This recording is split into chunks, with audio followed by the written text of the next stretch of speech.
شاید اسی لیے تہجد فرض عبادات کا حصہ نہیں بنی۔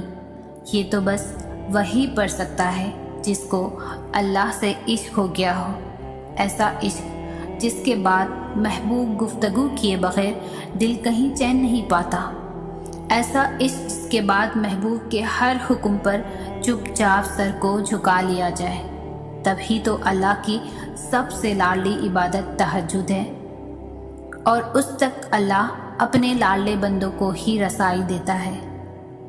کبھی غم دیکھ کر تو کبھی راتوں کی نیند اڑا کر وہ اپنے پسندیدہ بندوں کی آواز سننے کے لیے پکارنے کے کئی بہانے بناتا ہے۔ نہ آزمائش ہمیشہ رہتی ہے، نہ یہ مرحلہ مستقل ہے۔ وہ جو عادل ہے وہی کفیل بھی ہے، وہ جو دور لگ رہا ہے تمہیں وہ تمہارے قریب بھی ہے۔ وہ مانگی ہوئی کوئی بھی دعا رد نہیں کرتا، وہ تہجد کے سجدوں کو کبھی بھی ضائع نہیں کرتا۔ جہاں کسی کی پہنچ نہ ہو وہاں سے راستے نکال دیتا ہے۔ تہجد بہت طاقتور عبادت ہے، کیونکہ یہ ثواب یا گناہ کے خوف سے عاری ہے۔ تہجد تک انسان تب پہنچتا ہے جب ساری حسرتیں دل کا ساتھ چھوڑ دیتی ہیں۔ پھر انسان یہ نہیں سوچتا کہ کتنا ثواب ملے گا یا کتنے گناہ مٹ جائیں گے، تب بس انسان یہ سوچتا ہے کہ اللہ ملے گا، اللہ سے ملاقات ہوگی۔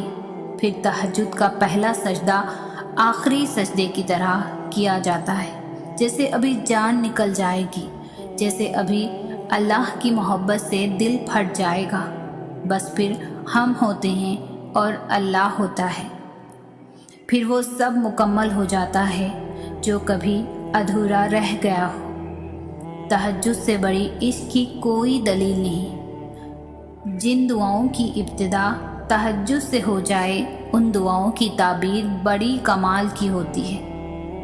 تہجد بہت لاڈلی عبادت ہے، اور اس عبادت تک جو پہنچ گیا وہ اللہ کا لاڈلا بندہ ہے۔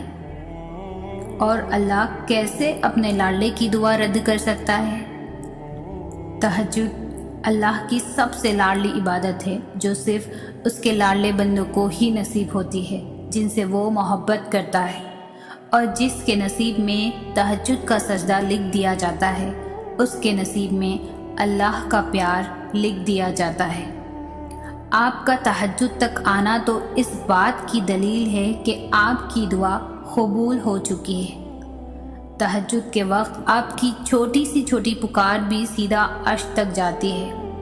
جب آپ اپنے رب سے مخاطب ہوتے ہو تو آپ کا رب کہتا ہے، مانگو جو مانگنا ہے میں سنوں گا، کون سی فریاد لائے ہو مجھ سے مانگو میں پوری کروں گا۔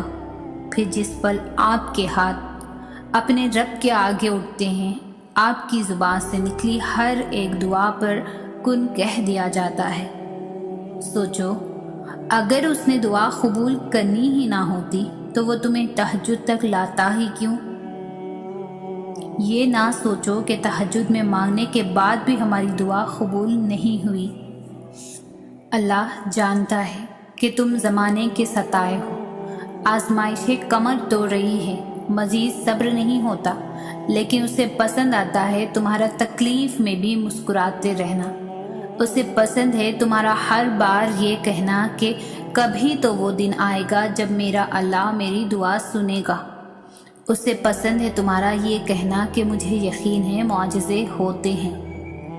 تہجد بے چینیوں سے راحت ہے، تہجد ٹوٹے دل کے زخموں کا مرہم ہے، تہجد مضطرب روح کو سکون دے دیتی ہے، تہجد تو اللہ سے اظہار محبت ہے، تہجد میں زبان ہی آنسو اللہ سے بات کرتے ہیں، تہجد مسکرائے ہوئے لوگوں کا سہارا ہے، تہجد دعاؤں کی قبولیت کا ضمانت ہے۔ روتی بھیگتی تہجد کی 2 رکعت اور گر گراتی دعائیں دل بھی ہلکا کر دیتی ہے اور مقدر بھی بدل دیتی ہے۔ سنو جب بھی تم تنہا محسوس کرو اور یہ سمجھو کہ کوئی نہیں ہے جس سے تم اپنا درد بیان کر کے دل کو ہلکا کر سکو، تو سیدھا جانماز کی طرف رخ کر لینا۔ یقین مانو وہ جو رب ہے نا، وہ ہی بڑے پیار سے تمہیں سنے گا، اور جب تم اس کے سامنے ٹوٹ کر ریزہ ریزہ ہو جاؤ گے تو وہ تمہاری ذات کو اپنی رحمت میں سمیٹ لے گا۔